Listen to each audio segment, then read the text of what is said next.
You're listening to the Infinite Banking Mastery Podcast. Did you know that you could build a tax-free pool of wealth that's liquid and accessible all your life while building your retirement nest egg? Gain full control of your financial future and stop relying on the government and banks. The wealthy have already discovered this wealth-building secret. Now it's your turn to get financially secure without following the conventional wisdom that keeps you in debt to banks. Now here's your host, Valerie LaRoque. Hello, everybody. Welcome back to the Infinite Banking Mastery Podcast. Thank you for being here and listening. Thank you for sharing the podcast. How soon can I take a loan out against my policy? This is a pretty common question that I hear often enough that I thought I would do a podcast on it. A lot of people seem to have the misconception that it will take a few years to be able to access their cash value, even up to 5 years. But actually, and I certainly can't speak for all companies, but the ones that I have experience with, the companies that I work with actually allow you to access your cash value in the form of a loan basically right away as soon as you fund the policy. It's always been that the easiest way is to wait at least 15 days before trying to access your cash value from premium dollars that were just paid into the contract. Lately, however, they've been saying more like 7 business days. So I would just say 7 to 15 business days to be on the safe side. So don't expect it to be super easy. If you just send the premium in and you're like, oh, it's 7 days, it might be a little longer than 7 days before you can access premium dollars that were just sent in. However, it is actually possible to access those funds even sooner than the 7 to 15 days I just mentioned. It's just to be able to do that, the company is going to want a screenshot or some sort of bank snapshot of your account showing that the payment went through on your end and the balance, make sure it didn't bounce and all that, make sure there's some identifying information that it's your bank account. So it is possible to access the money sooner, but it is a little more tedious for you. You have to send information to be able to confirm to the company that everything's all good on your end. And then you'll be able to request those funds. I think it's easiest just to go ahead and wait the 15 days, unless you have some sort of really pressing reason or need. I think it's best just to wait those few days before asking for it so it's more easy for that to be taken care of. And honestly, if you're starting a policy with a monthly base premium and a monthly paid up additions premium, because remember, those two can be separated and paid separately on 2 different premium modes. But if you're paying them both on a monthly premium mode, it usually doesn't make sense to access the funds right away anyway. You're going to need to let it build up a little bit before there's enough in there to really bother to try to access those funds. Unless your payment's very large and you have a reason for it, then of course we can. But I say, generally speaking, if you have a monthly base premium and a monthly paid up additions premium, you're not going to be trying to access those funds right away in the first 1 month, 1 to 3 months, 1 to 6 months. You might want to just let it build before you're trying to borrow against that account. In fact, if you're paying monthly premiums, I would suggest not even considering borrowing against that account until at least 6 months to a year have gone by. And then maybe we put a plan in place where we have a debt payoff plan or something you want to purchase. We just make sure we are looking at your goals and pulling money as needed for that. But generally be best if you would wait 6 months to a year to access those funds for whatever your purpose is to take that loan. One of the services we provide at Alpha Omega Wealth Northwest is to put together a debt sheet for you. So if you have a few debts that you want to eliminate, and that is one of the primary uses for your banking system and one of the reasons you want to set it up so that you can pay off these debts and not lose the earning power of those dollars, then we would create this debt payoff spreadsheet for you, and we would go through each of those debts and how soon we could expect them to be paid off. Of course, it's a rough illustration. It's not perfect. But usually we're illustrating just taking funds from the account once a year. Now, they could be taken every 6 months or something like that, but once a year is usually makes the most sense. And then we attack these debts one at a time until they are all eliminated. And one of the reasons that I say we don't want to have to take loans frequently all the time, maybe once every 6 months or once a year, is because we have to keep in mind that life insurance companies are not like banks. They do not have bank tellers and people lined up waiting to do transactional business. Of course, they have client service departments and they absolutely will do whatever service we need with loans and loan repayments, but they don't have just a string of tellers, a whole bunch of people ready to process constant loans for our clients.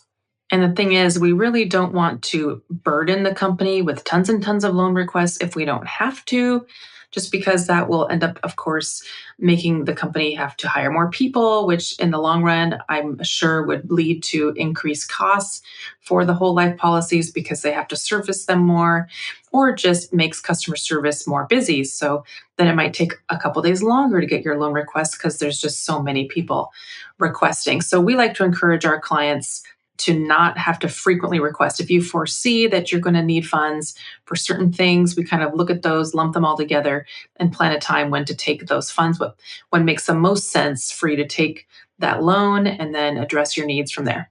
Now, don't get me wrong, you absolutely can make a loan request anytime you need one. It could be once a month if you needed it. So there's no restriction on that. We just like to encourage our clients not to make it a habit to do it all the time or to just plan, I'm going to take one once a month as soon as I start this contract.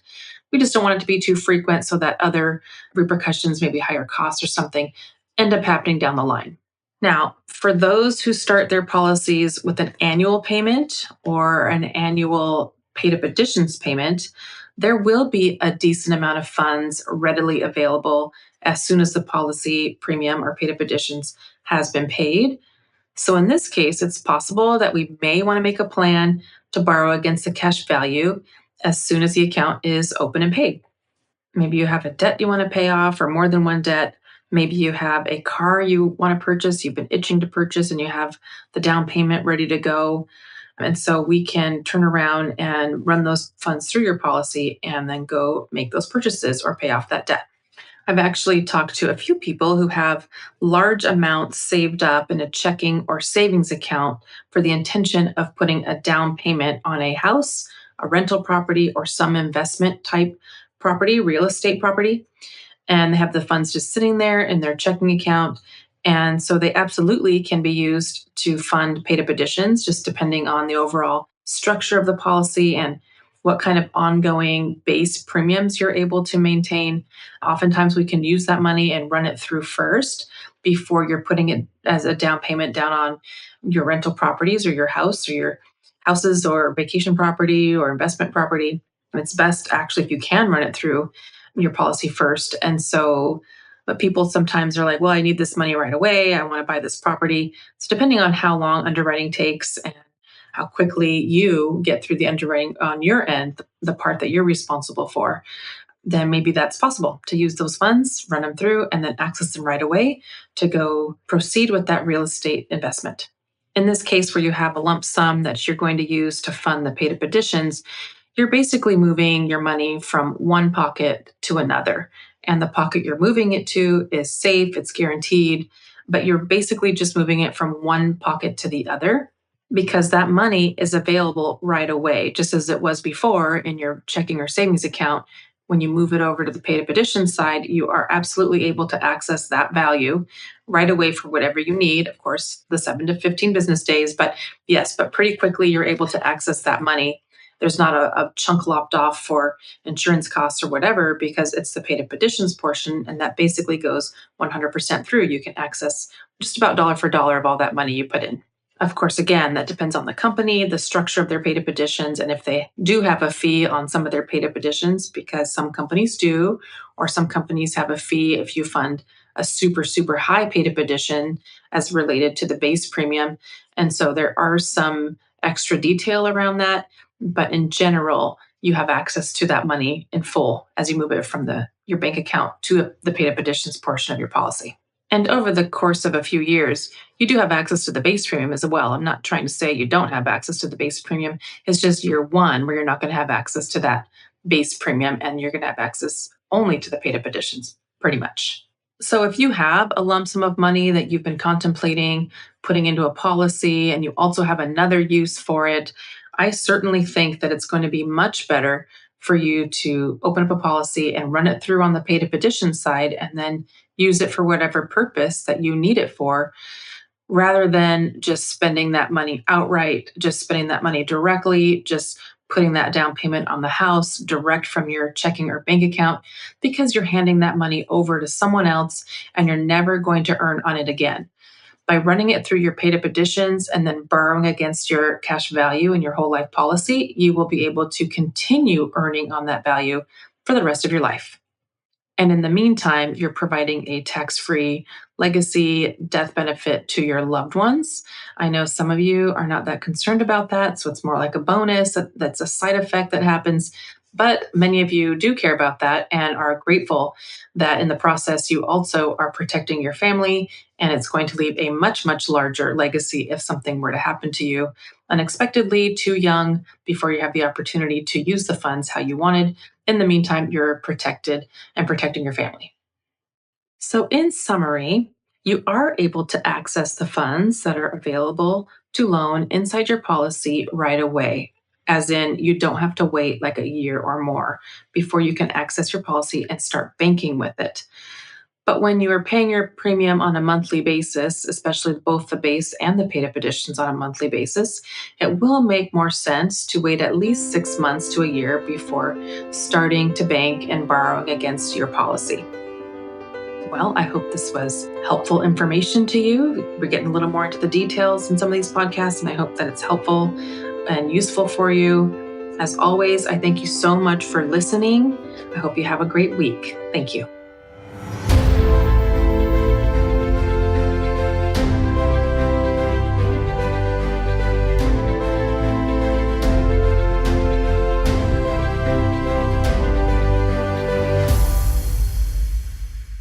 This is thepodcastfactory.com.